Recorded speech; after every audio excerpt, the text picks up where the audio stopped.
Unfortunately, Jets fans, there's really no way to sugarcoat it. The New York Jets got their asses kicked by the Giants in their second preseason game last Saturday. As head coach, Aaron Glenn described himself, they were sloppy and undisciplined with a lot of things that they needed to clean up this week.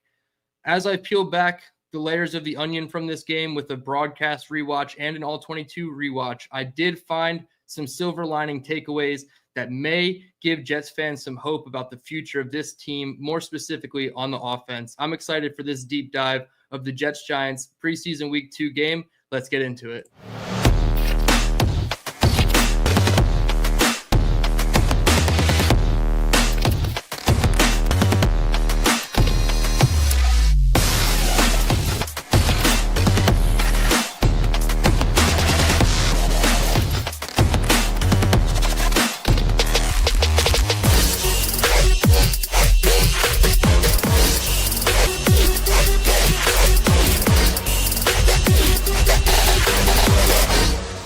Bring that here, all right? Go up there and press him and choke him out.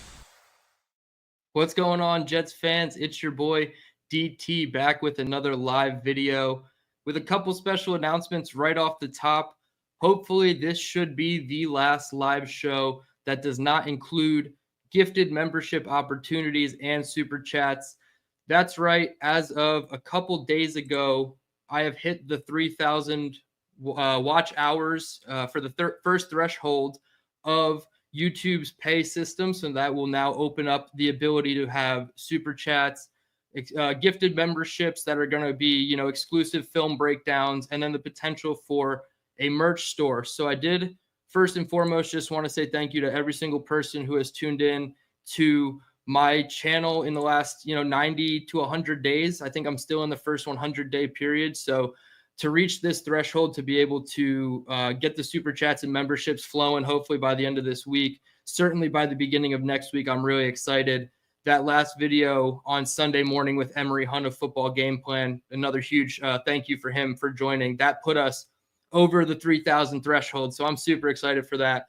And I'm really fired up for not only everything you guys have brought to the channel, but everything that's going to continue coming to this channel. Like I said, exclusive film breakdowns, and you guys have seen it last week. I went into 10 different plays of Justin Fields. Later this week, I'm going to do a couple more plays. I think I have about 12 loaded up in the hopper for Thursday's film review. We're going to get into it. But today on the surface is just going to be the deep dive of everything I took notes-wise, watching my broadcast rewatch, my all-22 rewatch, just a couple, personnel grouping notes. Who was on the field with Justin Fields the most, the least? Who do we want to see more with Justin Fields? It doesn't seem like they're going to play in this last preseason game against the Philadelphia Eagles. I know AG was a little cryptic. He said most of our guys aren't going to play. That's to be determined, obviously. And on the back end of this show, that's what we're going to get into, the recap of today's practice. I do have some DT exclusives from somebody, a member of this community who was in attendance today. He sent me a bunch of good clips that I have, about 5 or 6 that I want to share with you guys and just share my thoughts on what I think the offense can look like as a whole. There was a couple defensive things as well that stood out to me from those clips. So really excited to get into that at the back end. But the first thing we're going to talk about is the Jets versus the Giants. I mentioned it right at the top. It looked like a drubbing, right? 31-12 was the final score. However, if you break it down into parts, right, the starters and then the backups and then the third strings, it kind of makes sense that the second half didn't go by way of the Jets, right? 24-6 was the second half score, and you have quarterbacks like Jackson Dart and Jameis Winston going up against quarterbacks like Adrian Martinez and Brady Cook. So right away, it says to me the talent discrepancy there is leaning heavily in the Giants' favor. I would hope that Jameis Winston, a former first-round pick, could throw, easier passes against guys like Jordan Clark and Dean Clark, or, Jarius Monroe, who's a safety who's playing boundary corner at the later stages of the game, Mario Goodrich, who's one of the more recent newcomers to this secondary of the Jets defense. So there's a lot of things that went through my brain in real time watching it with Nick Shine on his channel. Shout out to him for having me again last Saturday. But going back and watching it over, I'm not surprised that they were really able to have that much success against us, right? And it ended up being 2 big plays really in the first half that got the Jets starting defense in, a little bit of a fit. Obviously the cover 3 mishap between Stiggers and Cisco. I'm blaming that majority on Cisco, like 85+% on Cisco. I don't really blame Quantez for doing what looked like his job there. He was running butt to the sideline in cover 3, covering his third of the field. Looked like he was trying to pass it off to Cisco, who took a terrible angle. And so I'm going to blame that one on Cisco. And then there was one other big play that they had with the starters, with Russ in the game. And then everything else was, short passes that set up, yards after catch opportunities with Jackson Dart. And then, like I said, Jameis Winston should be able to pick apart our 4th string, practice squad bubble guys. And that's basically what happened. The first half was 7-6. A couple things that I wanted to take away from both last preseason game and the preseason game against the Packers, when Justin Fields specifically was on the field, 3 big zeros, and they're, positive zeros, right? You usually hear the stat 0 in sports, and it's not a good thing, but 0 penalties, no false starts, no holdings on Justin Fields' 29 plays on the offense, no sacks allowed. Justin Fields was able to escape pressures on any time that he felt anything close to a pressure. He scrambled, including the touchdown against the Packers. Also, 0 turnovers. So to me, that says the starting offense is doing what they're supposed to, right? They're playing clock management football. They're ground and pound. Obviously, the second drive against the Giants, and we'll get into it, it was 10 designed runs, 1 quarterback scramble, and then 1 pass play, which in a real game setting, a 3rd and 2 in that high red zone area and like inside the 30, the Jets are running the ball, folks. Like, that's not going to be the norm for them to try to throw a dragon concept slant flat route to Garrett Wilson and try to make that play. They're gonna go for it on 3rd and 2 on the ground, and then if they don't get it, they're gonna go for it on 4th and short or whatever they have left on the ground. So like, I wasn't worried about them missing that one throw specifically, but tomorrow Thursday, we will get deep into the film, and I will show you all the bones of every play that I saw from the offense and how it could potentially transform later on down the stretch. I did talk about a couple expectations with Justin Fields entering into this game, knowing how good the Giants pass rush is up front with their front 4. I said you really need to hone in on the quick game and the RPOs, the one-step drops to just get it back there, throw it, and not really, have the pass rush maintain or dictate the game, right? And there was the one play where Kayvon Thibodeau beat Armand Membu to the inside, and Justin Fields had to, throw out of a sack to Breece Hall. It was a high pass. It could have been definitely more accurate if Justin Fields just, I guess stayed composed as he was taking the hit, but it's very hard to do that when you have a defensive lineman barreling down on you. So I thought they did a decent job of trying to do the quick game and the RPO stuff, right? There was the quick hitch to Garrett Wilson that looked like a DPI on the first 3rd down that looked like it was going to extend the drive. Obviously, that wasn't the case. It was kind of a poorly thrown ball. It hit the leg of the defender short and low on that 3rd down. So that was the first miss by Fields to Wilson. And then he had the slant that was behind on 3rd and 2, which we talked about. And then he short hopped an RPO screen pass, but the pass or the snap, was bad from Joe Tippmann. It was high of Justin Fields. The running back was never able to get to the mesh point. Justin Fields had to kind of just collect it, throw it, and go. It was short hopped, which ended up being the better play, because if Garrett caught the pass, he was losing 5 yards. He got hit on immediately upon catching the ball, and he would have lost 4 or 5 yards on the play, where the incomplete is obviously 0 yards. So it ended up working out that the throw was bad, but the snap was bad, and that threw off the timing of the entire play. And all I've been harping on with this offense is a timing-based offense. You get to the back of your drop, and you see somebody who's getting in and out of their break, and then you throw the damn ball. It's just kind of that simple, right? And Fields has been struggling a little bit, but that RPO specifically wasn't his fault. And then he had the check down to Breece. That was his 4th incompletion that I talked about. Inside move from Kayvon Thibodeau on Armand Membu. He was right in the face of Justin Fields. He was unable to get rid of it in a good fashion to Breece. It went above his head a little bit. So I'm not going to excuse the poor performance by Justin Fields, but when we get into it on Thursday, you guys are going to see there was an opportunity on nearly every run play in that second drive specifically where Fields could have, he's reading the key defender, which is usually the end man on the line of scrimmage. In a lot of cases, it was Brian Burns or Kayvon Thibodeau. and he was just reading that end man on the line of scrimmage, and he would just hand it off to Brees because they knew that they were going to run the ball, right? It didn't make sense for Justin Fields to pull it and keep it himself. So they were cheating as if they were going to crash down to the running back at the mesh point, while also giving the look that like, hey, we understand you can do this, Fields, and we know you're just not going to pull it and go. There were at least 3 opportunities where Fields could have pulled it and went in a, regular season game situation, and Fields would have picked up a ton of work with his legs on the ground. So I was really intrigued by the bones of the RPO and the zone read offense and things of that nature that I saw when I went back on film. Obviously, real time, you just see the, you see the play happen. You see it's a run play. You don't really think about everything else. But then when you go back and you're able to see all the pieces, you see all of a sudden a bubble screen by Garrett Wilson on the bottom part of the screen that was out of broadcast view, and they don't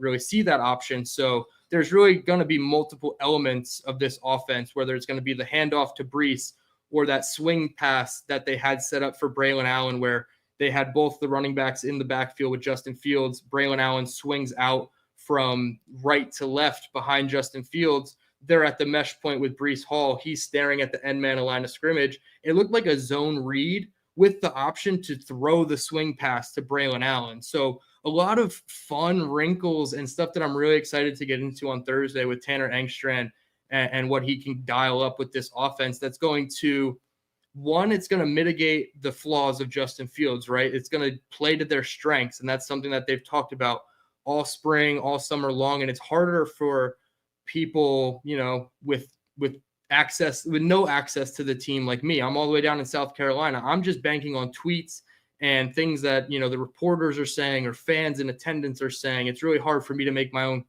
conclusions about this offense. But then I see it in the game.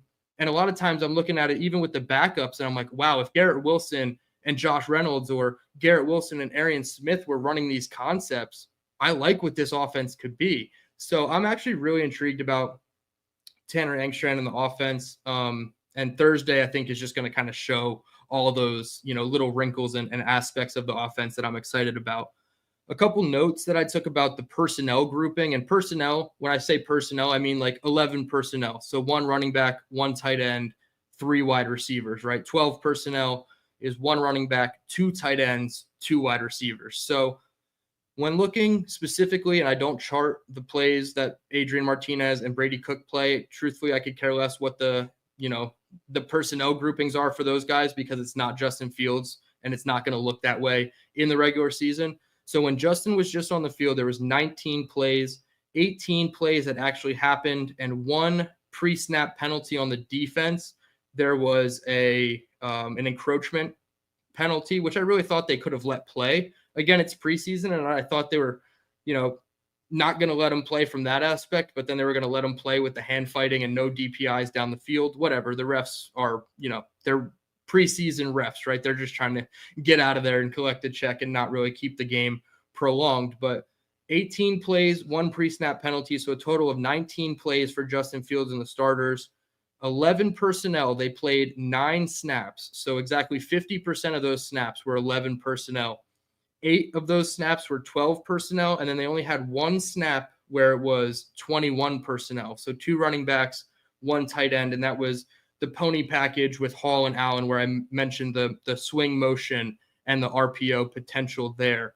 So a little bit of a change up from the Packers game, right? They used a little bit more 21 personnel, but with Andrew Beck on the field, lined up in the backfield as an H-back, fullback, lead block role. So a little bit of a different setup comparatively to how they played against the Packers versus the Giants. Again, is that because they wanted to eliminate the pass rush of the Giants, and they knew if they put a fullback in that the Giants could load the box and, essentially win the line of scrimmage battle, where I felt like for the most part, especially the second drive of the game, they were dominating the line of scrimmage for the Jets, dominating the Giants defense at the line of scrimmage. That's what I thought about the second drive.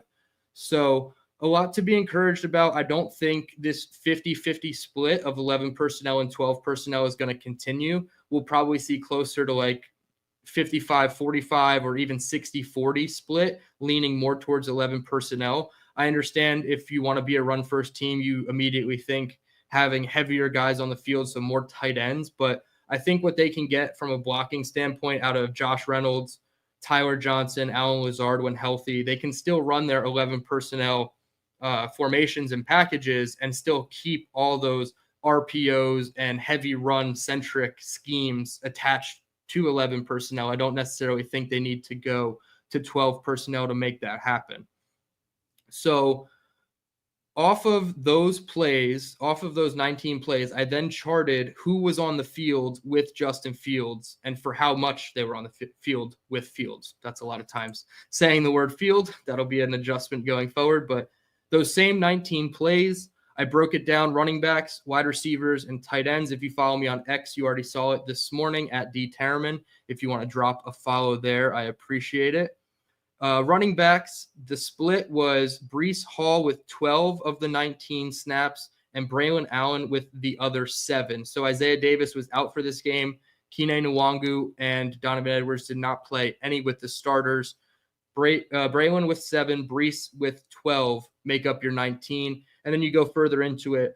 Of Breece's 12 snaps, he got 7 rushes and 1 target. So 2/3 of the snaps that Breece Hall was on the field for, he was the man who was supposed to get the ball. 7 times on the ground, 1 time through the air. Braylon Allen, same thing. He's on the field. They're getting used. 7 plays. He had 5 rushes. The one, he ran out for a check down on one of the plays, and I believe it was a Justin Fields scramble. And then he had a really good scan in pass protection where he started on Fields' left and came all the way across to help Membu or the tight end on the right-hand side, and had a really good block in pass protection. May have hindered the throw slightly from Justin Fields in his windup. And again, we'll get into the film of that. But Braylon Allen and Breece Hall, when these guys are on the field, they're going to be used as a huge focal point of this team. And these stats just kind of proved it to me. When they're out there, they're going to be used early and often. Garrett Wilson and the wide receivers, he was on the field for every single one of Justin Fields' snaps. That's not really a surprise, right? Garrett Wilson is a 94+% type of snap count guy in the regular season, so that doesn't surprise me that he's on for 100% of the snaps. Josh Reynolds is in for 18 of those 19 snaps, so when they went 11 personnel, he was in. When they went 12 personnel, he was in. I think there was only one situation where Josh Reynolds was not on the field in 12 personnel or 11 personnel, and I think that's Arian Smith's lone rep down the bottom. Tyler Johnson was on for 9 reps. So you go back to the personnel, they ran 11 personnel 9 times. Tyler Johnson's on the field 9 times. What does that tell you? He is your 11 personnel third wide receiver, at least in the short term while Allen Lazard is hurt. Allen Lazard started the Packers game as the 11 wide receiver. It was Wilson, Reynolds, Lazard. That shortly turned into Tyler Johnson. And then the injury to Allen Lazard, and Tyler Johnson is kind of just taken off as the third wide receiver in 11 personnel. So I love that aspect of it. Arian Smith got his 1 snap. I believe it was a 12 personnel snap. So they only had 2 wide receivers on the field. I believe it was Wilson and Smith. I'm looking it up in my play charting notes as we speak, because that's exactly what it was. It was Breece Hall, Mason Taylor, Zach Kuntz, Garrett Wilson, and Arian Smith on the field for this play that resulted in a 2-yard run for Breece Hall. So they had Arian Smith on the field with limited wide receivers in a blocking situation. So to me, that's pretty intriguing, right? They are trusting Arian Smith in more roles than just, hey, you're going to be out here to take eyes away from Garrett Wilson and be clear out routes, right? We're seeing a lot more over the middle with Arian Smith. He's definitely a smooth mover across the middle of the field. If he can get separation on multiple types of stems, vertical stems, comeback stems, in breakers, out breakers, I think Arian Smith has done a good job. Am I ready to anoint him as, wide receiver 2? Absolutely not. I want to see him be wide receiver 4. And then next year you have the conversation, is he wide receiver 2 or, wide receiver 3, and he's your primary kick returner? That would be fantastic to me. So that is the wide receiver split. The tight end split, a little bit more of what we saw in the first game. except Mason Taylor is replacing Andrew Beck. Andrew Beck was in a ton of 12 personnel sets, and Jeremy Ruckert was your primary guy. Now you insert Mason Taylor into the fold. He gets 13 of the 19 plays. Jeremy Ruckert gets 12 of those plays, and Zach Kuntz gets 2 of those plays. Mason Taylor only got 1 target, the very first target of the game. It was a play action like bootleg from Justin Fields where Mason Taylor came from right to left behind the line of scrimmage on like a slide route into the flat, and Fields didn't have the decision whether to run or pass it. He thought he had the decision to run. He started taking it, and then a defender filled the gap. He dumped it off to Mason Taylor for a 4-yard gain. Wasn't the cleanest play, but when I went back, the Giants really did a good job of clamping down that defense. It was like they had seen that look in the practice on Tuesday and Wednesday, and they knew the Jets loved to run that type of play. So as soon as they got an alert that that was the play they were running, they all knew their responsibilities, and they shut it down pretty quick. So Zach Kuntz did get some time with the ones, which I thought was interesting. At this point, Jeremy Ruckert to me is tight end 4. I would put them Mason Taylor, Andrew Beck, Stone Smart, and then Jeremy Ruckert as my tight end 4. And then everybody else is kind of volleying and jockeying for a practice squad spot, whether it's Kuntz or Johnson. So that's just how I see it now. I think there's a real opportunity for the Jets to pick up a tight end at cutdown day and replace Ruckert with him. So that was the skill players and the personnel groupings with Justin Fields. A couple other things on the offense, then we'll flip over to defense. I didn't love what I saw from John Simpson on a couple of the run plays. Everybody immediately jumps to assume it's Breece Hall's fault when he only gains 2 yards, but sometimes yes, it's Breece Hall's fault, but then there's other parts of it too. There's a bad offensive lineman block on that one specific play, or little things here and there. Sometimes the defense just wins against their assignment, and it seems to be when Breece is on the field the most. But I didn't like a couple of the runs from John Simpson. There was a counter play where they had AVT pulling from left to right and then Simpson pulling from left to right, and Simpson ran right into the back of AVT. His defender came clean on Breece. Breece also slipped in the backfield because those guys were right in his face as soon as he got the ball, and it made for, I think, just a -1 or a 0-yard gain on the play. So on the surface, yes, it looks like it's Breece's fault. Just like a lot of these passes on the surface look like they're Justin's fault. But when you dig into the tape, you start to peel back the layers and you think of what the coaches are asking these guys to do, and it seems more and more like there's more than just one issue at play. And that's not always a good thing, right? You don't want there to be multiple issues on one play. But I think it's just a little bit more than Breece can't see a hole and Braylon is seeing the same holes. There are definitely instances where Breece and Braylon have similar schemed plays, right? Like whether they're running outside zone to the right with a tight end attached. They both get that similar situation, and Braylon makes the most of it, right? He puts his foot up into the ground, he cuts up and goes. Breece doesn't do that. So I'm not saying Braylon is better than Breece. I'm just saying just because they're the same schemes doesn't mean the same process plays out every single time up front, right? The right guard could get stepped on by the center when Breece is on the field and he falls over, and now your hole is gone, right? So there's just a whole bunch of things that I didn't love up front in those first 2 drives, and a little bit of it was John Simpson.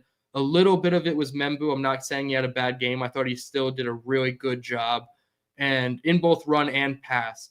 But I just didn't like a couple plays from Armand Membu, including the play where he got beat inside by Thibodeau.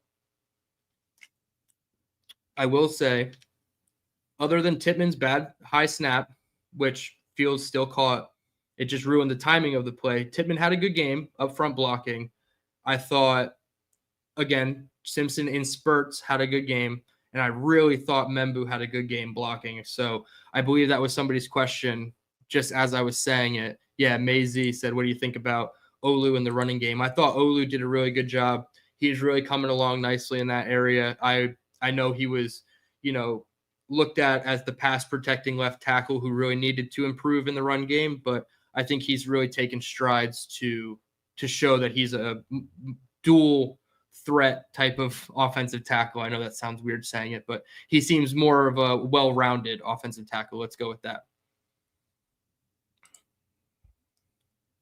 All right, couple other things on offense that I had written down. I thought Brady Cook did a little bit better than Martinez with the backups. Again, it's not great, and like these guys aren't, to me, NFL quality guys. I did a 53-man excuse me, roster projection yesterday. Neither of these guys made it. I had Brady Cook staying on the practice squad over Martinez. It's just how I view it right now. It could go either way. I'm not enthused either way. Like, I don't care if they keep neither, if they, want to keep Martinez over Cook or they keep Cook over Martinez. I really don't care. It's not like the end of the world either way to me. They're both not guys I want to see on Sunday when the games really matter. So I just think I would lean more toward the guy who came into camp and had people like Robbie Sabo saying that he didn't even belong at an NFL practice, to then all of a sudden, he's making really good reads. He's throwing with anticipation. That's one of the huge factors that I look at when I watch quarterbacks play. Can they see the route before it gets open and throw to the spot anyway, so that when the guy turns around and needs the ball there, it's already on its way? Like, those types of anticipatory throws, Brady Cook does that way better than Martinez. He probably does it better than Justin Fields. Again, not saying he needs to be the starter of this football team, but if you have a quarterback who can throw with anticipation and just stay within the structure of the offense majority of the time, because he's not an athletic guy, right? He can't break the pocket and go run for 23 yards and make somebody miss in the open field like Fields can do, right? No, he's more of the pocket passer who's going to play within the timing and the rhythm of the offense, so that if Fields goes down, yes, you get rid of the RPOs and the zone reads and the design quarterback stuff, but you're getting a more, I don't want to say NFL ready, but just a different pocket passer, and you can still run the bones of your basic passing offense. So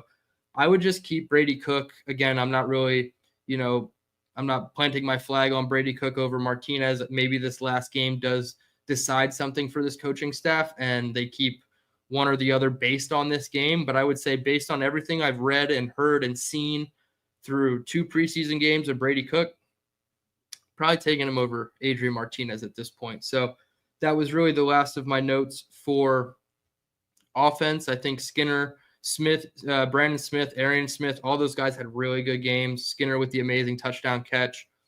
I'm glad he was okay too. Just got the wind knocked out of him a little bit there. Brandon Smith, I mean, he comes over the middle. That's the stuff that I picture Garrett Wilson doing in the offense when the starters are happening. So Arian Smith is the clear out. Brandon Smith is coming underneath on the dig route. And, I think that's what Garrett Wilson's going to be in this offense. So really happy for those guys. I had Smith and Pritchett sticking on my 53-man roster as the last 2 wide receivers. So I had Garrett Reynolds, Johnson, Arian Smith, Brandon Smith, Jamal Pritchett, with Skinner going to the practice squad. I think there's a really good chance that he gets through the practice squad. I mean, yes, he had a really good play, but I feel like you're banking on a lot of the stuff you saw in camp, and only the Jets saw those things in camp. Maybe the Giants saw enough in joint practices, but that's kind of the benefit of not having the joint practices, is less eyes on your practices to see who your standout players are come cut down day. So yeah, I would say Skinner to the practice squad is definitely where I would lean with that. Okay, flipping over to the defense, the one thing I did talk about leading into the game was takeaways. I wanted to see more takeaways from this defense. Building off of week 1's performance, they had the fumble, the strip sack fumble that turned into the touchdown for Tufele, forced by Leonard Taylor, and then they had the muffed punt by Hardman, which was recovered. I believe it was Jamarcus Weston who recovered the fumble, and Quantez Stiggers was still in there, like forcing the fumble on the muff. So I love the fact that they got 2 takeaways week 1. I said, hey, now I want to see an interception and a fumble. I wanted to see more defensive-based takeaways, not special teams, although special teams still important. This time we got 2 interceptions. Quantez Stiggers, there was a miscommunication. Russell Wilson looked like the guy was supposed to run a corner route. He ran a post route. Stiggers gets one hand delivered to him.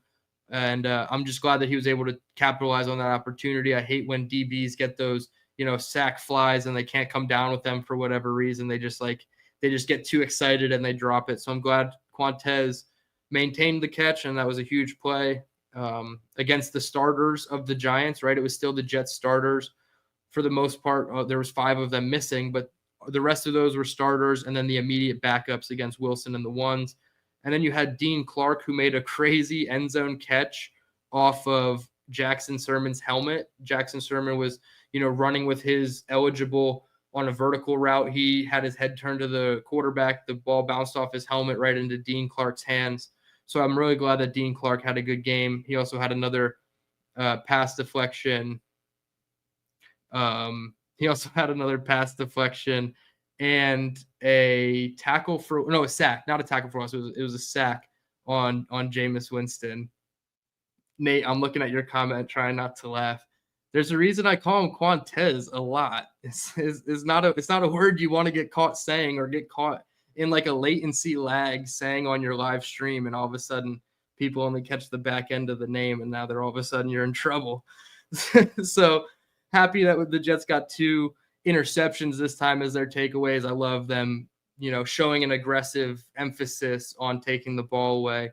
And 4 takeaways through 2 games is great. They're winning the turnover battle 4-1. Martinez only had 1 interception. It was an ugly interception. Zach Wilson-esque interception on the right-hand side, scrambling out of the pocket. So I like that they're winning the turnover battle, and I hope that continues into the regular season, which that's the stuff that translates, right? The takeaways and the ball skills and the aggressiveness toward the ball skills.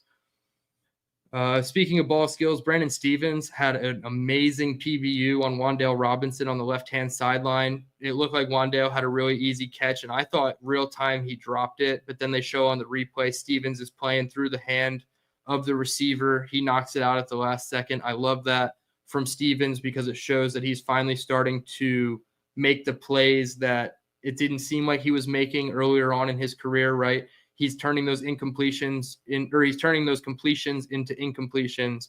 Now let's turn those incompletions into interceptions. And I think we might really have something there with Brandon Stephens. A negative of the secondary was just Andre Sisco on that one deep post route to Bo Collins. I didn't like it. I thought he was playing way too aggressively on a different route, or just trying to anticipate Bo Collins' route and just didn't do a good job of it. Obviously, it's a good job of Russ to, look the safety off and then come back to the post and throw it. But also, Sisco needs to be a little bit more disciplined. So I definitely didn't like that. But for the most part, the starters did okay. I think the safety room as a whole was a bit of a down for the game. I didn't think Tony Adams played great. Malachi Moore was out there, guessing what it looked like on a lot of plays. Like he thought like he knew what the play was, and it just wasn't that. And he took himself out of a couple plays. I want to see him use his arms to tackle. I'm tired of, defenders just putting a shoulder into a guy. He made a hit on a tight end on that tight end screen from Jackson Dart, and he hit him like shoulder to shoulder, and he didn't wrap him up, and the guy fell forward for 7 more yards before Isaiah Oliver tackled him. And I'm just like, come on, we can't let those things compound when we're not doing well on defense. We have to do the fundamental things right. So a couple hiccups from the secondary, but all in all, I'm not really worried about the back end of this defense. I think with all the starters in there, I mean, it's going to be special, right? Michael Carter II, he was back up to form. He had some really good open field tackles, a really good play, I believe on like a 3rd down where he got his hand in there and created a pass breakup, or just like the guy caught it and was immediately stopped in his tracks. I can't remember exactly what the specifics of the play were, but I know Michael Carter made at least 2 or 3 heads-up plays, including on 3rd down, and that's going to be his bread and butter, right? Don't let those guys in the middle of the field win, whether it's the inside breakers, in breaking routes, the out breaking routes. Like Michael Carter II is going to be tasked with a lot of difficult, responsibilities in that slot. A lot of teams put their best receiver in the slot sometimes to stay away from guys like Sauce Gardner. I think about a team like the Dallas Cowboys, right? They're going to put CeeDee Lamb in the slot quite a bit. If the Jets rather aren't traveling with Sauce and CD, you're probably going to see a lot of Michael Carter on CeeDee Lamb, and like those types of matchups. I do think Michael Carter's built for it, and I love when Michael Carter is playing, when he's healthy for this defense. He actually makes such a huge difference. He's such an X factor. It's actually it's actually kind of crazy, like how underappreciated sometimes Michael Carter II is, in my opinion. The defensive depth, the defensive line. What are we doing, guys? We need at least 2 street free agents. I would say probably an edge and a defensive tackle need to be added to this team. I don't think a single player got to Russell Wilson with the ones. Will McDonald was out. You had Braden McGregor starting opposite Michael Clemens. Neither of those guys got any push. On the moon ball from Russ, Michael Clemens was the closest person to him. So that tells you everything you need to know about how bad the D-line was on Saturday. I understand Will McDonald not playing with the knee. He was back at practice. Jermaine was back at practice. Quinnen was back at practice. It still doesn't matter. You need at least 2 more bodies in that defensive line room, one at edge, one at D tackle, at least in my opinion. I don't think you can carry a guy like Peyton Page on the roster. I'd rather go get a cut down defensive tackle or a street free agent D tackle and hope you can get more out of them, because it was bad. It was so bad to the point where Kingsley Jonathan, if anybody in the chat without Googling it can tell me Kingsley Jonathan's jersey number, I would be impressed, right? He was the closest guy to the quarterback on many occasions. He sacked Jackson Dart on a play where he stepped up and tried to scramble out to his right through the B gap. Kingsley Jonathan got him by the ankles. Other than that, nobody got close to the quarterbacks. Dean Clark got the sack, and I think that might have been one of 2 sacks. Yeah. So we had the 1 sack from Dean Clark on Jameis Winston, and then the last sack that I just said, Kingsley Jonathan on Jackson Dart. So far, we're 0 for 3 in the chat. Pat says 51. That's incorrect. Georgie, you goon, he said 69. That's incorrect.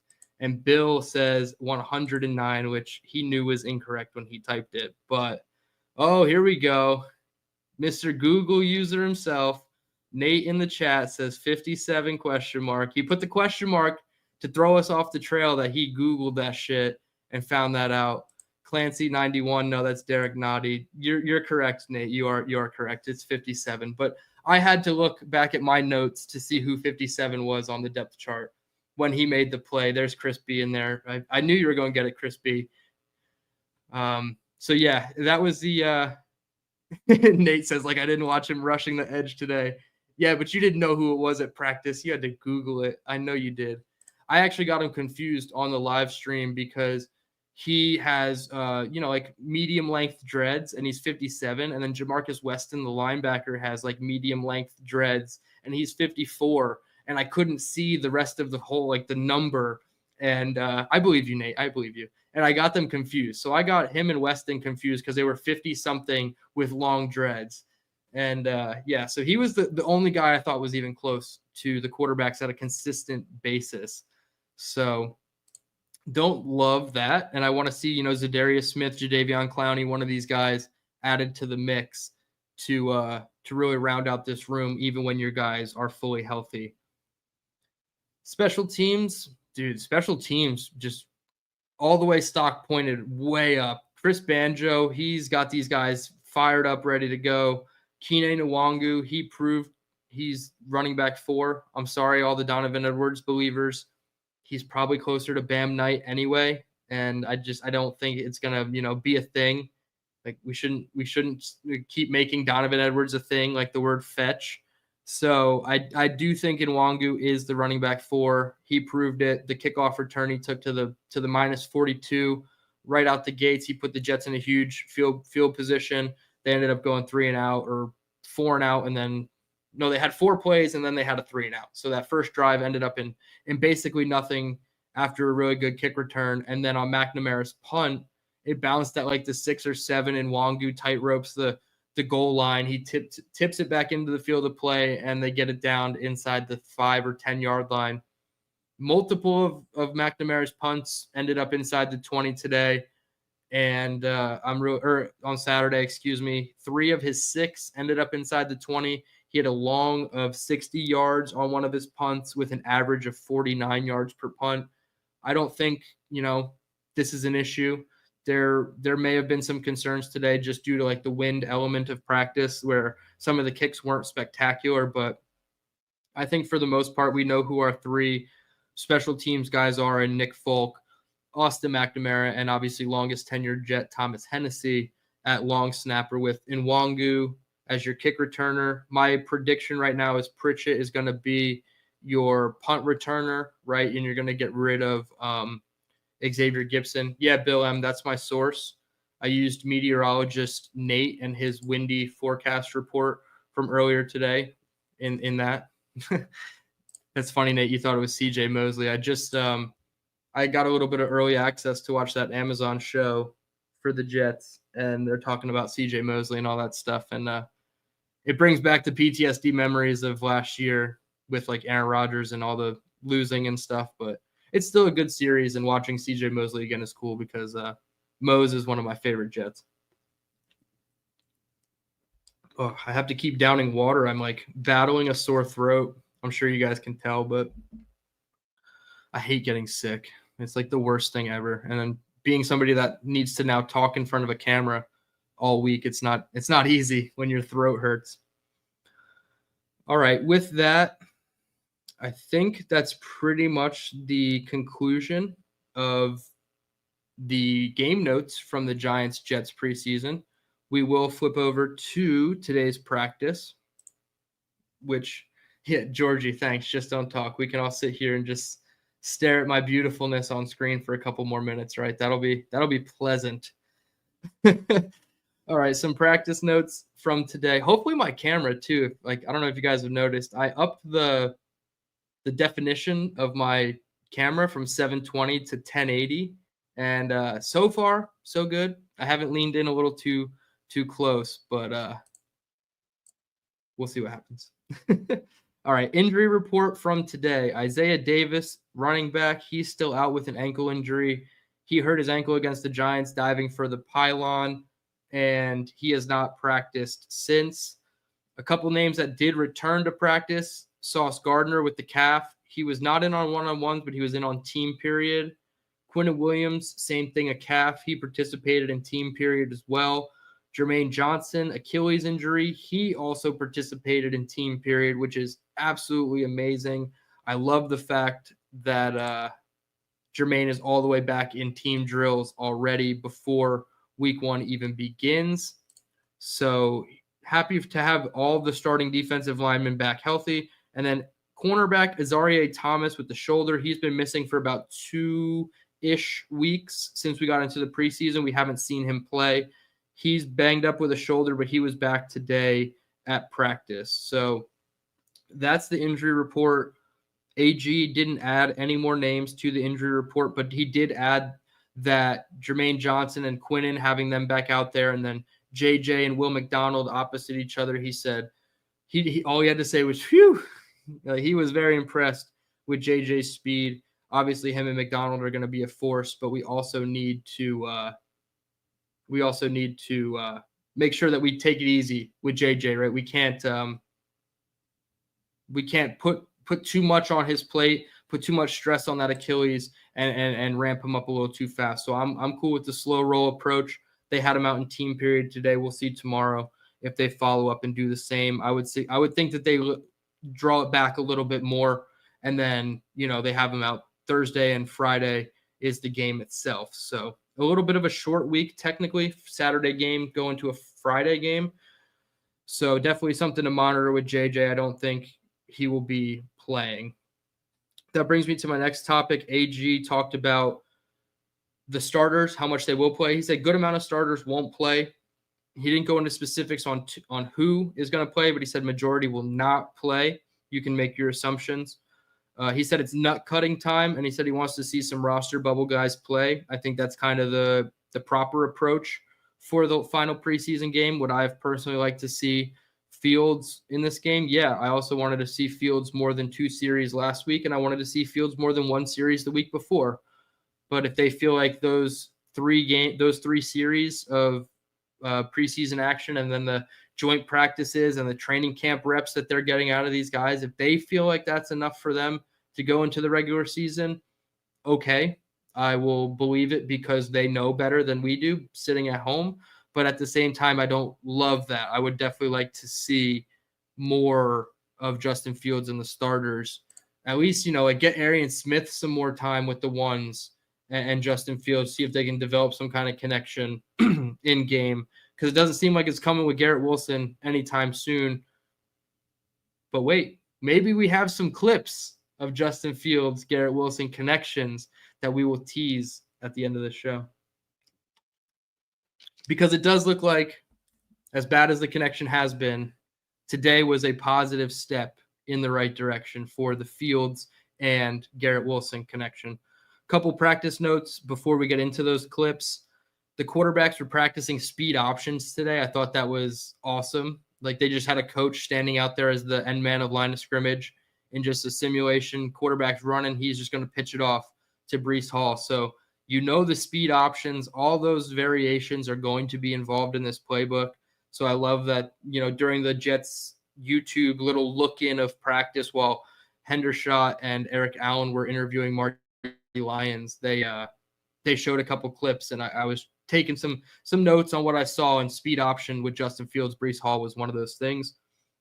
Then we get into more of the practice notes overall. Seemed like it was a really good day for Fields and the passing offense. A lot of quick hitting throws. He had one to Wilson, one to Reynolds.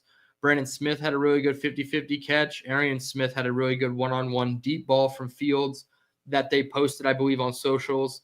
He beat 43 is Mario Goodrich, so I don't love Goodrich, but I like the fact that Fields is throwing deep to Arian, even in a one-on-one setting. Connor Hughes of SNY, he took the stats for the day. He said Fields was 14 of 23 in team periods, including one touchdown pass. I believe that was to Andrew Beck, if I'm not mistaken, in the flat. And then he was 5 of 10 and 7-on-7. So not the best day statistically speaking for Justin Fields, but I thought for the most part he had some good connections early and often with his guys.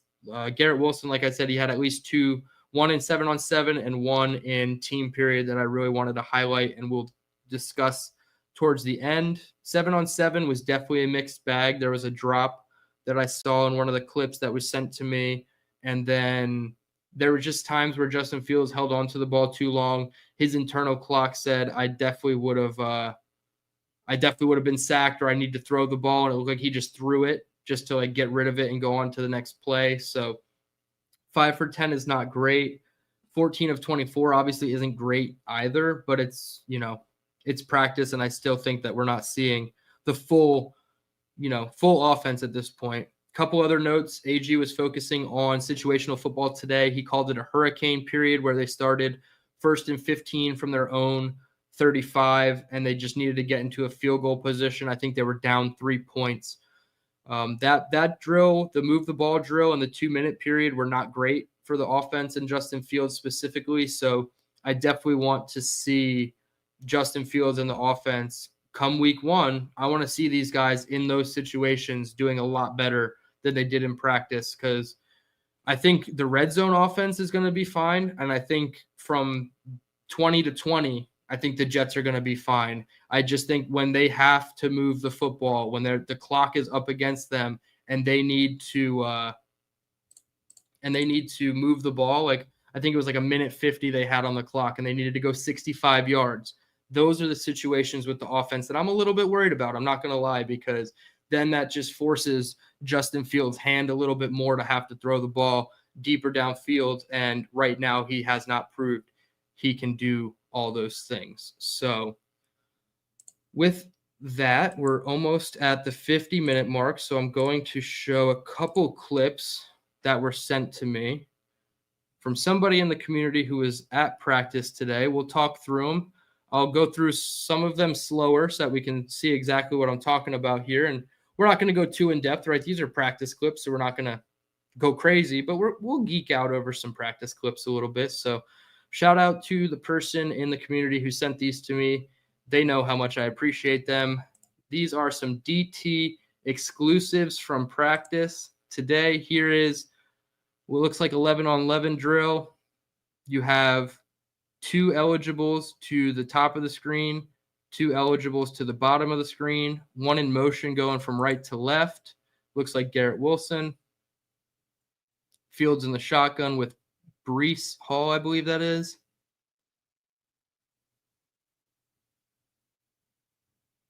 Just a simple sit route over the middle. Again, Justin Fields, he said it today. He's comfortable taking those 8-yard plays all day. He's not, he's not afraid to check it down if it's the smart play. He's not going to force it into coverage that doesn't make sense. He's going to live to see another down. So I like this play here. You have a little hook over the middle from Garrett Wilson where it looks like a shallow cross where he just kind of slides across the face of Justin Fields, and then it looks like the tight end doing like a little in route or a sit route at about 10 to 12-yard depth. So I like this from the Jets offense. They're layering, their concepts. They're not putting multiple defenders in the same area or multiple receivers in the same area, which then draws multiple defenders to the same area. I do want to back up right to where Fields throws it. So you can't really see it, but right to the right of this pole here is the eligible receiver about to get it. There's 3 guys in a triangle around him, but he's still wide open, and Fields does such a great job of delivering that pass on the receiver's left shoulder away from the nearest defender, allowing him to turn his body and fall and not, suffer a pass breakup potential opportunity from the defense there. So I like that concept. Next one we have here, another 11-on-11. Breece Hall in the backfield. Josh Reynolds in motion. They got wing left, stack right. It's just a run play to Breece, and Will McDonald blows it up. I wanted to show this play specifically because this is what I'm talking about. Everybody will see this and say Breece Hall is a terrible running back. It's really hard to tell, so you might have to look really hard. But right here on the end of the line of scrimmage right here, you see Armand Membu engaged with Will McDonald. Look at the leverage that Armand Membu is now playing with and losing with. His head is looking straight down at the turf. His arms are out ahead of him. Will McDonald is able to swipe around him with ease. And he basically meets Breece Hall in the backfield as he gets the pass. So maybe we can make that a little bigger and see if that helps. But Armand Membu is to blame for this play. You see him on the end of the line of scrimmage there. They send Reynolds in motion. And Will McDonald swipes. No chance for Membu on Will McDonald. I'm not going to kill Membu for that, but definitely not a great play, and that's the reason for Breece Hall not having success on that run. So it's definitely not just a Breece problem. It's an all-encompassing offensive problem when we go back and watch these plays. Rich, you're absolutely right. McDonald is no joke, and I don't know what you're trying to say there, Bill, but Membu was definitely put in a bad situation.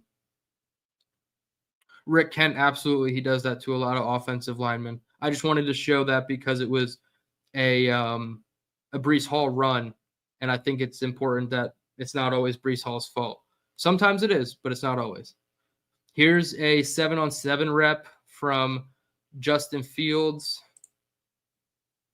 We got 3 eligibles to the left, 1 to the right in Josh Reynolds.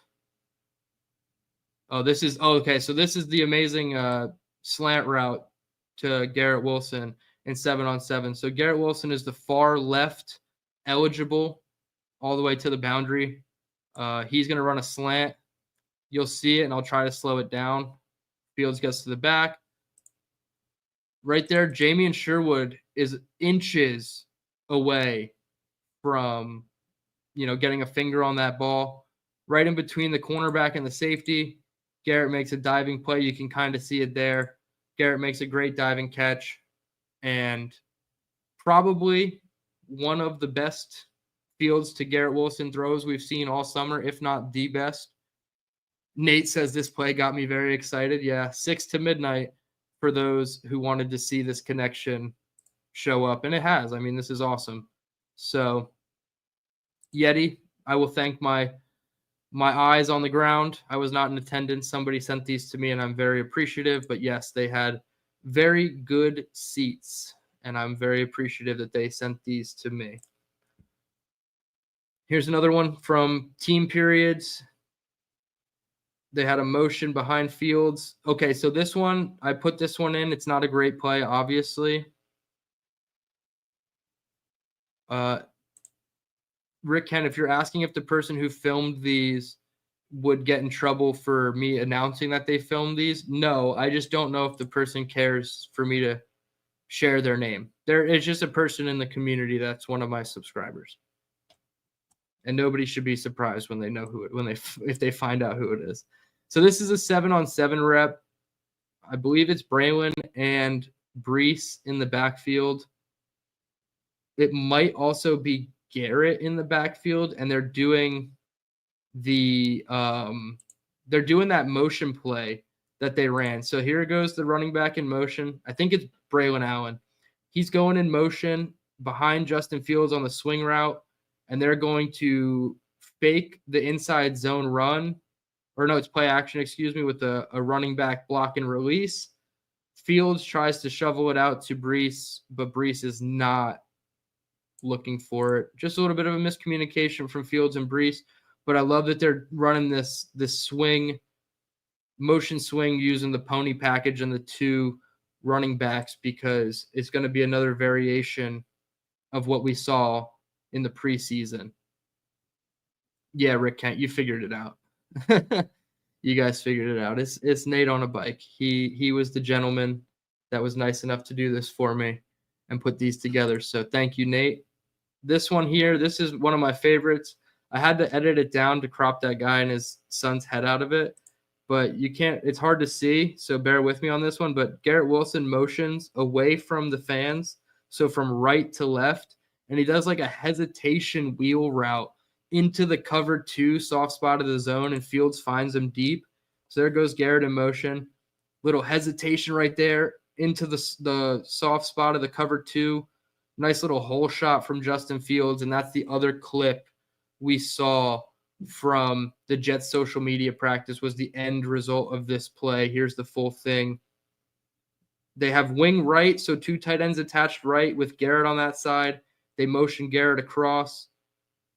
They run a post route with Josh Reynolds and that wheel behind him with Garrett, and he just falls in behind the cloud corner and the cover 2 safety. I believe it was Andre Sisco. So a lot of things to be, enthused about with practice. And again, it's just practice, but we're seeing things and elements of plays that we're not seeing in the games, right? We're only seeing the vanilla version of these plays in game. So now in practice, obviously they're still not showing their hand completely in front of the fans, but they're going to show a little bit more than they did in the preseason. And now, Thursday, in whatever practice they hold before Friday's game, even if it's just a walkthrough, I'm sure that they'll have even more secrets that we still won't see until week 1.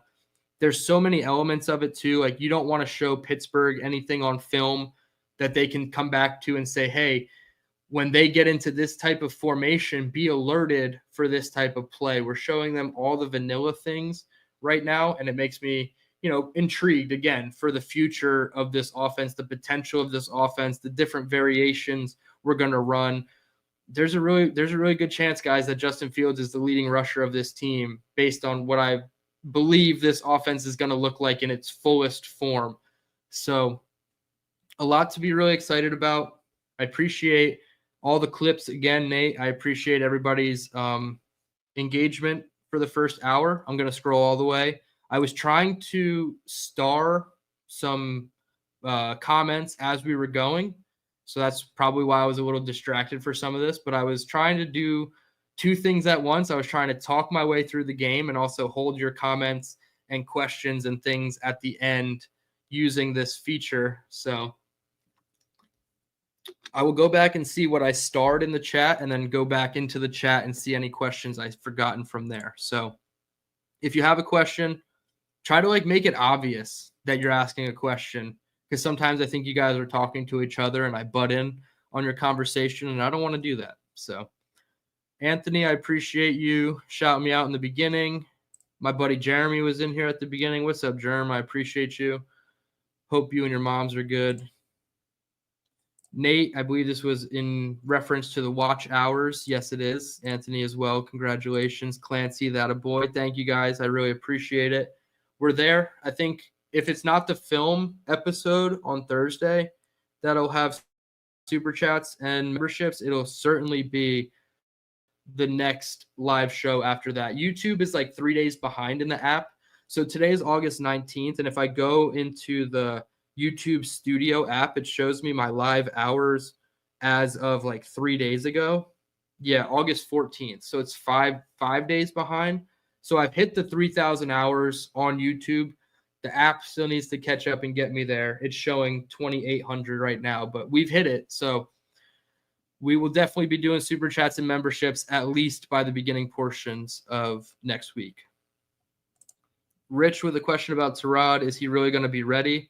I hope so. I hope the coaching staff didn't start off already by saying, oh, this injury is nothing. It's no big deal. And then it's no big deal. We're not going to see him in the preseason, but it's no big deal. And then all of a sudden, Tyrod Taylor's missing game one and we're picking up a quarterback off the scrap heap, or Adrian Martinez or Brady Cook, is one snap away from playing in an NFL game. I don't want that. So I hope Tyrod is ready and they're just giving him the preseason because they know they don't need him to go out there and play. The Brooklyn Boys says, DT, what's up? Brooklyn Boys. Is that Josh? I think that's Josh from Next Gen Jets. So what's up, man? I appreciate you tuning in. Pat Marinello said, what up, Dylan? Do you think Breece Hall lost his burst from the Denver game 2 years ago when Ian Eagle said Breece Lightning? I think the injury certainly, lost a little bit of it for him. This year is the first year I think he's coming into the season fully healthy. I don't think he was fully healthy entering last season. And he got banged up against Tennessee in week 2, and it was really hard for him to be at full strength. So, yeah, there's probably an element of maybe, some forever speed might have been taken off of Breece Hall, but I don't think in the grand scheme of things, I don't think Breece has lost that element. I just don't think we've seen it enough where he gets through to the second level of the defense and he's able to make a man miss and go. So maybe a little bit of it, but not to the aspect I think a lot of fans are freaking out about with Breece. Alan says, Breece is not a top 10 running back anymore. Best to part ways as soon as possible. We've done this before, Alan, and I think some of the names that you give me are good. I think I land anywhere from like 6 to 8 with Breece. There's a couple names that you give me in your top 10 that I would pick Breece over. But yeah, I think that there's always the factor with running backs that their best days are always behind them, right? Unless you're like Derrick Henry, it's hard to have that like resurgence season at running back. It's just, you're never the same, right? So I don't think he's not top 10. I think he's like fringe, like 6 to 8. But Olu is not a good run blocker. Do you watch the All-22, Alan? Because the last 2 weeks he's been really good run blocking. Neither of these guys are going to get cut, so we can forget about that. They're not going to cut Kyle McCord. They're going to cut Dorian Thompson-Robinson. And the Steelers will probably cut – they're probably going to injure reserve Will Howard. He broke a bone in his hand. So neither of these guys are shaking free. I saw your follow-up that said Jarius. I figured that's who you were talking about. Do I think Jarius Monroe will make the team? I like him. He could play corner, safety, nickel. I know we didn't really have a good time against the Giants, but he's better than that. Yeah, I think he had a bad game against the Giants. He had a better game against the Packers, but they put him in at boundary corner to end both preseason games. So they took him from the safety role and put him in the cornerback role, the boundary corner role. So I think there's definitely an aspect of his game that could be utilized. I think for me, it comes down to Jarius Monroe versus like JBC. And I know in my 53-man roster prediction yesterday, I took Jarius Monroe over JBC, but that's because I said that you could maybe IR spot Azareye'h Thomas and then get JBC back. With AZ Thomas healthy and being on the roster, I think I would take JBC over Jarius Monroe because I think JBC can give you safety reps in a pinch. So Monroe might have to be a practice squad guy. Robin Boy Wonder says, if the wind in August is a problem for a punter, Dare we think about November and December wins? No, I'm not like, yeah, obviously it's going to be a problem. MetLife is always windy. I'm not saying that him having bad punts today was a problem. I think, and as Nate pointed out on Jake's show and to me when we were talking about practice, I think AG purposefully put them going into the wind, right? He wanted Justin Fields throwing passes into the wind. He wanted the kicks going into the wind to see how they adjusted to those situations because, like you say, it's only going to get worse in November and December in MetLife and all those stadiums that, you know, some of them are designed and they just like trap the wind, and MetLife is one of those stadiums. So I'm not worried about them having a bad day kicking into the wind. I think it was a strategic play from AG, and I actually, you know, I trust it. Nate says go back to 720p trust. Yeah, I mean, I'll see what happens if it's really bad quality, but so far I haven't blurred out yet, so we'll see. Yeti says, dude, you're on at the same time as Jet Central with 40 viewers. Kudos. Yeah, I appreciate that. I don't normally like going live overlapping with people, and I think him and Tyson do a great job. I had Tyson on a couple weeks ago. I really I'm a fan of both of their work. Like whenever I do content, I usually go and watch their content right after. So I try not to overlap with everybody, but I didn't do a show yesterday because I wasn't really feeling great. So I tried to just muscle it out with my sore throat today. And I had to come on and talk about practice. And then the deep dive I had to get into, because if I didn't do the deep dive of the game, we were going to get into the Eagles game and I wasn't going to have all my normal content for you guys for the week. So I had to kind of force this one. But it is great. That is a humbling feeling to have, you know, that many viewers watching me when somebody like Ian and Tyson are talking. That's great. Got like 60,000 combined subscribers. So for me to have 700 something and be putting up, you know, quality numbers for this channel, it's a testament to you guys, but it also, you know, it's a humbling experience for me for sure. Bill M says, so Corley for 60 minutes. Why not? Why not? He's wide receiver 7 or 8 at this point. You might as well try your best to get whatever you can out of him. So it's an unfortunate one, but yeah, I think Corley at this point is pretty much done. Gary, what's up, 3D Boxing? He says, oh, hello, Dylan. How are you? I am doing well. This is very Beast-esque with the wording, like just hello, how are you? Like Beast always hits me with sup, Dylan. So Gary, it's nice to have you in here live while we're chatting. That was a comment from 20 minutes ago, so I'm going to scroll back up and try to catch up to what everybody is saying from that point on. You guys are truly incredible. Yeti again, shout out to Dylan for keeping this all Jets related. The chat on the other hand, LOL guilty. Yeah, you guys are crazy in the chat. I try to, like I said, I try to keep up and look back and see what you guys are talking about. And sometimes I'm like, what the hell are they talking about? And it's nothing that I'm talking about. And you guys are having your own conversations, which is wonderful. If I can just be a central hub for you guys to come in and chat, that's great. You don't always have to listen to me. Let's see what else we got. I saw Indy in here. What's up, Indy? I appreciate you tuning in. Nate, DT exclusives, baby. Yeah, shout out to you for providing those videos. I really love it. Rich, absolutely exclusive content. You will only see it here on the channel and wherever Nate decides to send it next.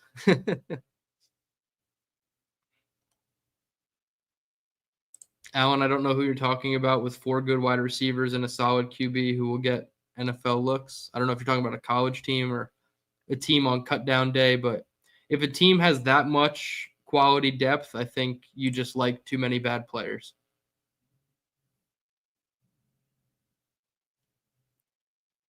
Let's see what else we got. Yeah, that catch was great by Garrett, Nate. That was awesome. Certainly exciting. Rick Kent, Field seems to excel at 7-on-7. Too bad they play 11-on-11. Yeah, that's definitely a tough one, right? It seems like in that situation, 7-on-7, it's a little bit easier for the receivers. They have more space, right? And there's less of a pass rush. Obviously, there is no pass rush. So I do want to see Fields have more success in 11-on-11s, but I feel like today he had decent success, 14 of 23 with a touchdown. I think that's solid. He got everybody involved. I guess I'm more enthused with just the Garrett Wilson stuff specifically today.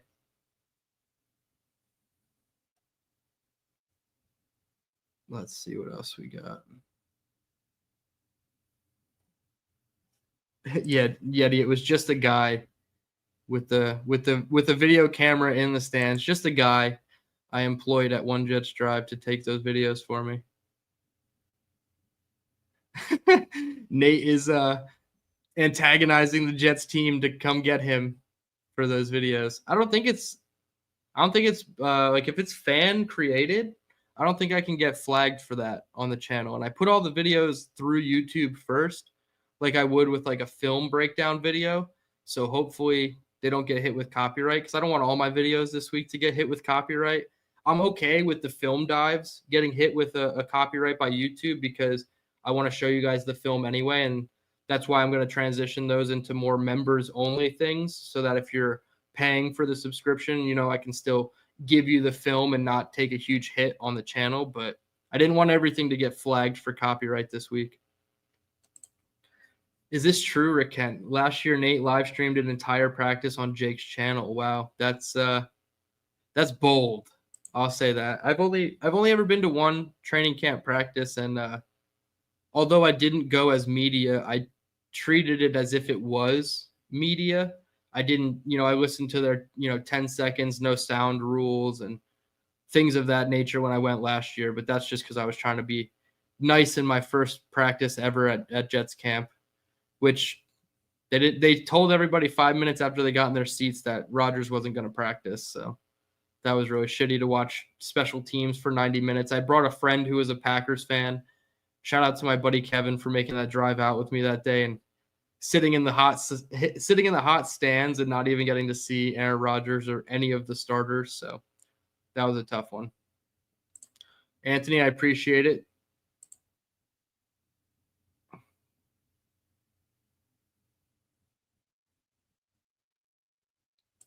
Stack, do you want my whole entire 17-man practice squad prediction right now, Mad Max style? Because I'll give it to you, brother.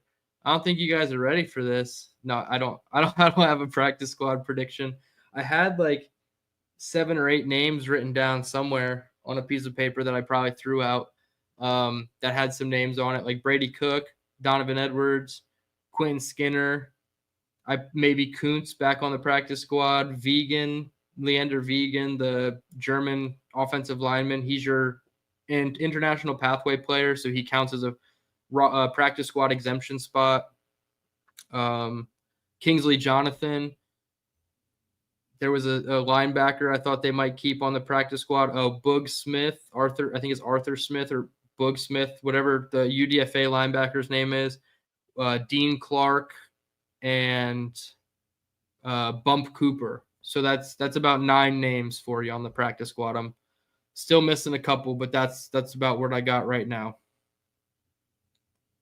Rick, don't play with me. I don't know what this means. And don't make fun of me because I asked what it means. You guys are free to say whatever you want in my chat. I don't know what the hell it means, though. I asked what it means, and maybe somebody answered, but I never got the follow-up and saw the answer. So I'm still left out in the dark, Rick. Thanks for reminding me.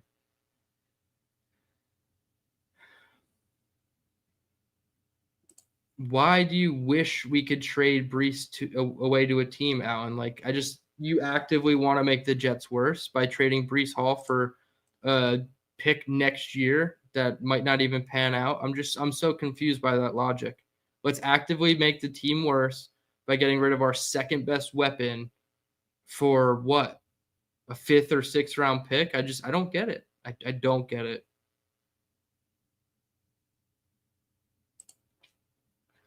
This is a great question from David. In 3 wide receiver sets in the 2 preseason games, what percentage of the time was Garrett used in the slot?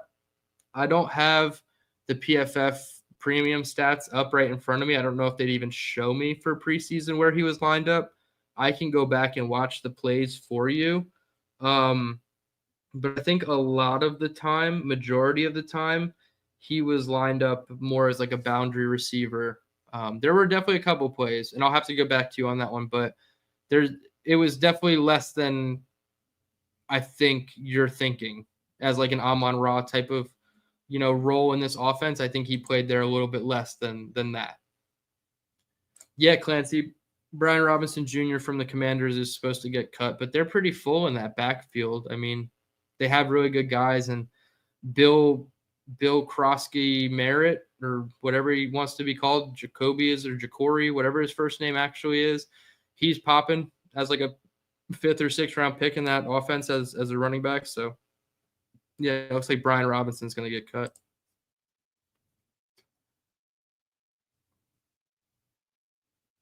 Yeah, Alan, the Commanders want a 5th round pick for Brian Robinson, and they're not going to get it. What do you think the Jets would even ask for Breece Hall that they're not going to get?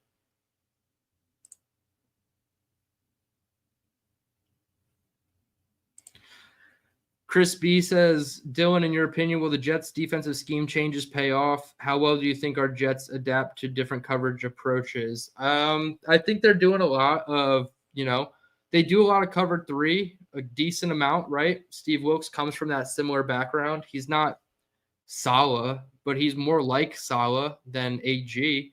AG is the one that brings in the man blitzes and those types of concepts. So I would say it's a good combination of both, and I think the Jets are going to be prepared to do it. I think they have the talent and the physicality in their players to be able to play both man and zone. But I think zone is a lot still of it's still a lot of cover 3 like it was with Saleh. It just looks a little bit different because sometimes they'll blitz like Quincy or Jamian from the second level, so they have 3 deep, but then they only have 3 underneath instead of 4. So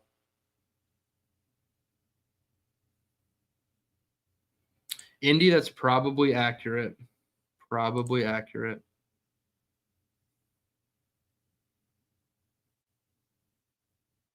Rick Kett, Dorian Thompson-Robinson is horrible. Yeah, we'll get a firsthand look at him this week. I don't think Tanner McKee, their backup quarterback in Philly, is even going to play. I think it's going to be DTR and Kyle McCord.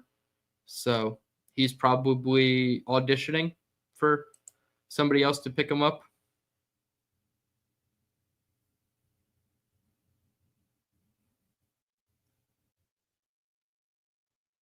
Let's see what else we got.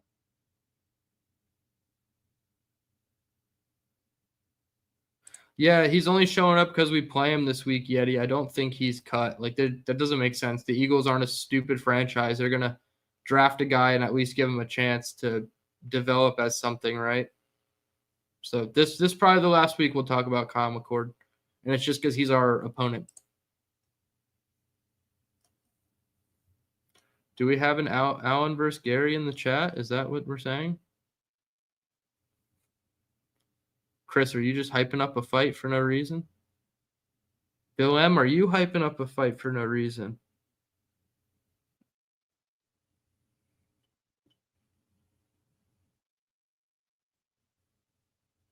Everybody seems to attack Allen right now, so it seems like we're right on par with the chat, right? We're doing what we're supposed to be doing as a chat. If everybody's ganging up on Allen.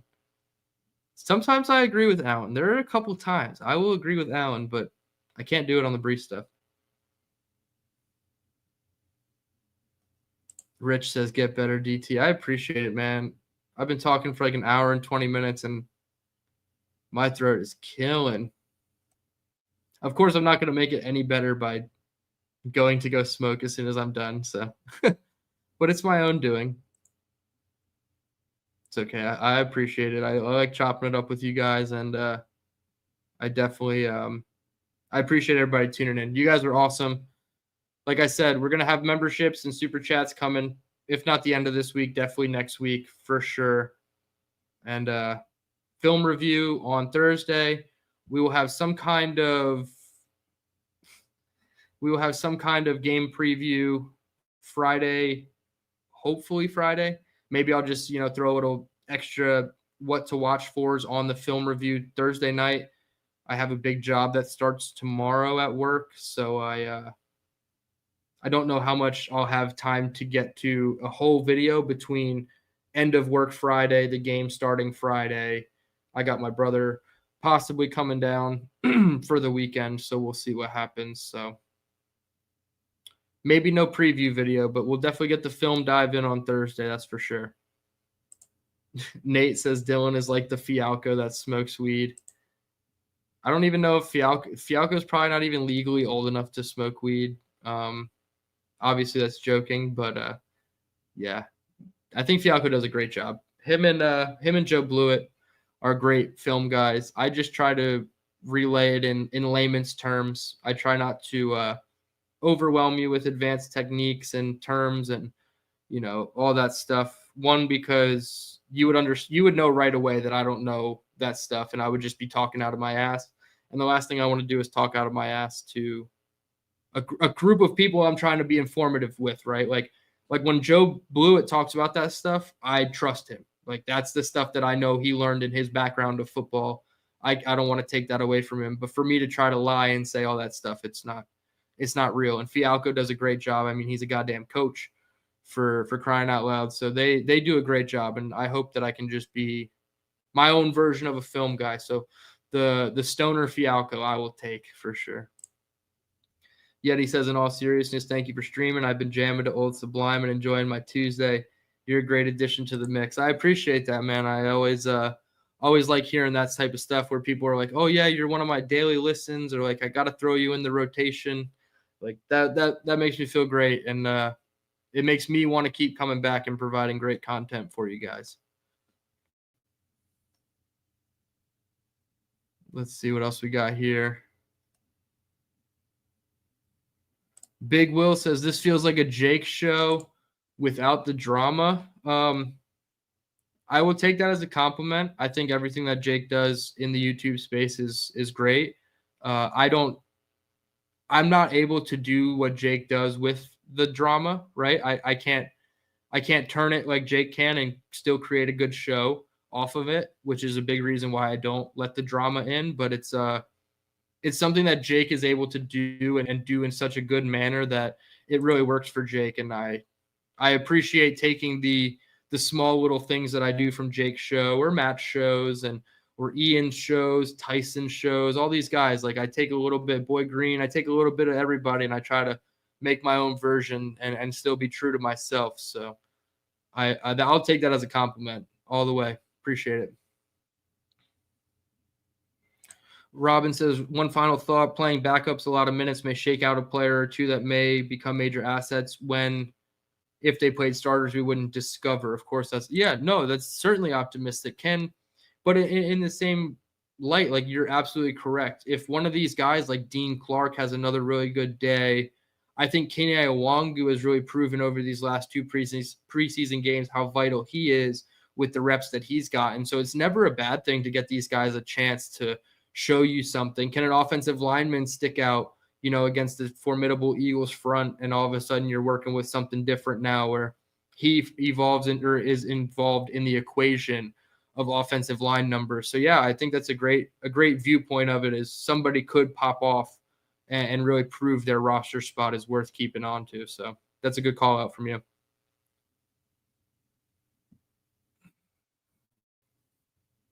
Let's see.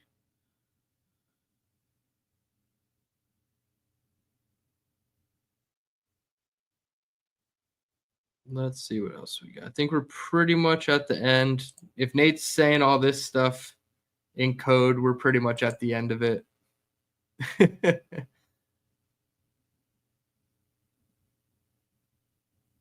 Gary, you guys are able to say anything in this chat. That doesn't mean that it's going to get acknowledged by me.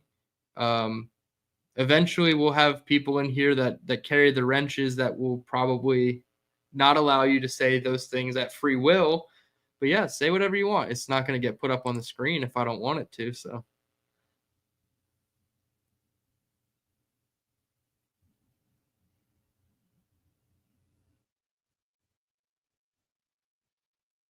All right. I think, yeah, Nate, my name is Jacory, but call me Bill. It's like the most confusing one ever. Like, I'm cool with like all these professional guys changing their names when they get into the NFL, but it's just like going from Jacory to Bill is just such a huge shakeup. All right, we'll do two more and then we'll get out of here. Dylan says, follow-up question. Who do you believe will be the Jets' primary slot receiver when Garrett is an outside receiver based on the players currently on the 90-man? I think it'd be Tyler Johnson. I think you have Garrett and Reynolds outside with Johnson in the slot. At first, I thought it was Allen Lazard and they'd go like heavier 11 personnel, but it seems like Tyler Johnson took that role over, and Allen Lazard's injury isn't helping. Indy says, how soon till the Super Chats start? I said it earlier. I think YouTube is just a couple days behind. The app shows data through August 14th, so we're 5 days behind on the app. So I would say early next week. Like if Buffalo and I do a show on Monday on my channel, it would probably be that show. And if not, it would be the deep dive video that I'll do on the Eagles game Tuesday next week. That'll be the show for memberships and Super Chats. So you guys can all become A1s since day one. Yeti says, aren't we all on the road to 1K subs? I have 2 and 1 is Gorman. Whoa, don't be flexing on us, Yeti. I think Gorman is one of my subscribers too, but yes, we're all essentially on the road to 1K in our own little lanes here. I'm at 700, I think 60 something, so if we can get those numbers up a little bit more, that'd be great. I'm hoping for 1K by the season opener. If we don't get there, obviously no harm, no foul, but that was a goal that I set. Actually, Buffalo Jet fan set that goal for me. He like randomly on one of his videos, he's like, hey, let's get DTereman to 1,000 subscribers by week 1. We can do that. And I was like, you know what? We can do that. So I have faith. Bill M, a big job, like a new attic floor for Beast. No, there's not enough money in the world you could pay me to go and move Beast's furniture out of that attic and then go lay floor in it. Absolutely not. It would probably take more money for me to do that than it would take for him to get on the scale. Indy, have a contest on the first membership given. I honestly planned on just doing the first like 5 gifted memberships to the community and then just get the ball rolling that way and then let you guys take over from there. But I don't know if there's really like a way to do like a contest. Like, yay, the contest is you get to pay money now. Like, that's a tough sell. Like, we got to have people who really want to do it, and I think they're just going to want to do it when they want to do it.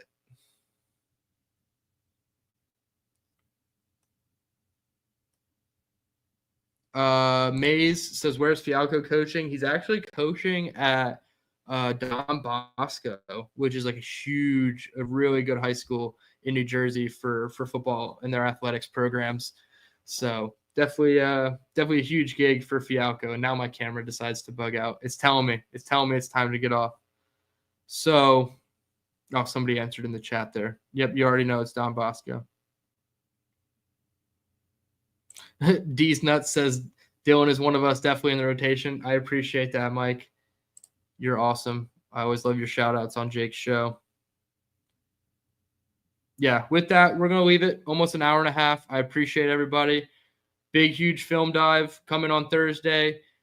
Some type of game preview included in that for the Eagles game on Friday. I don't think I'll be able to join Nick Shine on Friday for the live watch party, so we'll have to see what we can do for the regular season moving forward for those Jets games.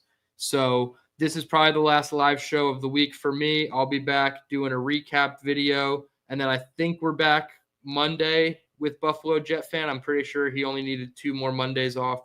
So we'll be back in the swing of things on Monday, and then I'll have a new schedule for you guys for the recap of the Eagles game and the deep dive and everything coming after that. And then we're into the season, right? The media will not have any more availability at these practices. It'll be closed for the most part, and we're here. We're on to Steelers week prep. So I appreciate everybody tuning in. Please hit the like button on your way out.